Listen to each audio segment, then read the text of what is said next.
Kerala Vastralayam, Pattambi road, Kunnamkulam. Guruvayur road near Royal Hospital, Kunnamkulam. Cheruthuruthy Irattakkulam canal റോഡിലെ ഗതാഗതം പൂർണ്ണമായും നിരോധിച്ചു.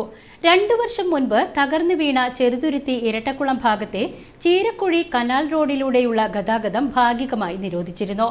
ഇപ്പോൾ റോഡിന്റെ പണികൾ പൂർത്തീകരിക്കുന്നതിനാവശ്യമായ പണികൾ നടക്കുന്നതിനാലാണ് റോഡിലൂടെയുള്ള ഗതാഗതം പൂർണ്ണമായും നിരോധിച്ചത്.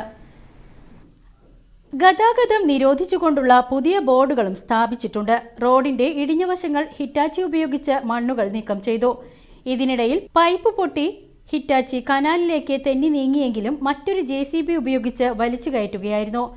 MP ഫണ്ടിൽ നിന്നും അനുവദിച്ച 50 ലക്ഷം രൂപ വിനിയോഗിച്ചുള്ള പുനർനിർമ്മാണ പ്രവൃത്തികളാണ് ഇപ്പോൾ നടന്നുകൊണ്ടിരിക്കുന്നത്.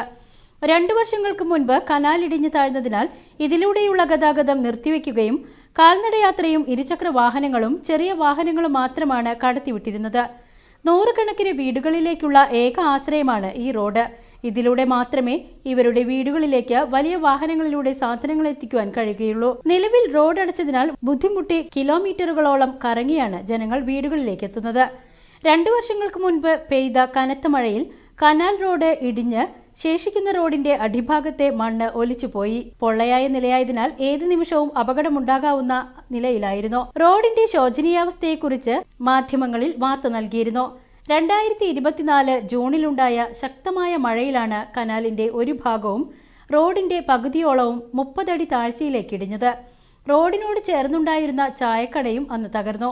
ഈ വഴി തകർന്നതോടെ പ്രദേശവാസികൾ വലിയ ദുരിതത്തിലായി. മണ്ണ് വീണ കനാലിന്റെ സ്വാഭാവിക നീരൊഴുക്ക് നിലച്ചതോടെ കൃഷിയിടത്തിലേക്ക് വെള്ളം കിട്ടാതെ കർഷകരും ആശങ്കയിലായിരുന്നു.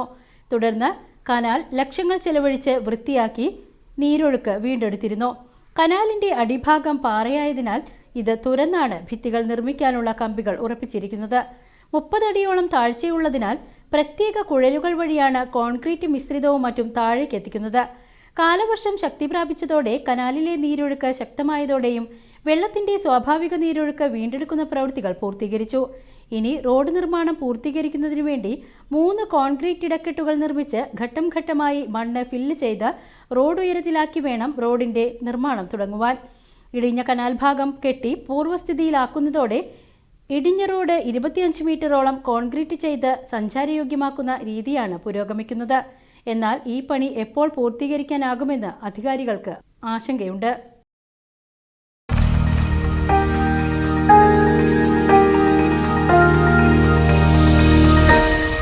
You are watching VCV News.